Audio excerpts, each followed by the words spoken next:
खबर यह कि वज़ीर आला पंजाब मरियम नवाज शरीफ के दौरा फैसलाबाद के दौरान नून लीगी कारकुन बिरयानी पर टूट पड़े। इस दौरान कई कारकुन आपस में गुत्थम गुत्था भी हो गए।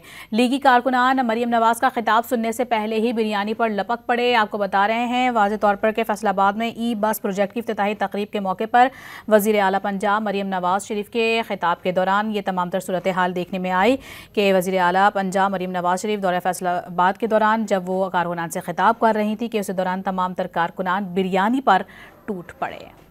खबर यह कि वज़ीर आला पंजाब मरियम नवाज शरीफ के दौरा फैसलाबाद के दौरान नून लीगी कारकुन बिरयानी पर टूट पड़े। इस दौरान कई कारकुन आपस में गुत्थम गुत्था भी हो गए। लीगी कारकुनान मरियम नवाज का खिताब सुनने से पहले ही बिरयानी पर लपक पड़े। आपको बता रहे हैं वाज़े तौर पर कि फैसलाबाद में ई बस प्रोजेक्ट की इफ्तिताही तकरीब के मौके पर वज़ीर आला पंजाब मरियम नवाज शरीफ के खिताब के दौरान ये तमाम तर सूरत हाल देखने में आई कि वज़ीर आला पंजाब मरियम नवाज शरीफ दौरा फैसलाबाद के दौरान जब वो कारकुनान से खिताब कर रही थी कि उस दौरान तमाम तर कारकुनान बिरयानी पर टूट पड़े।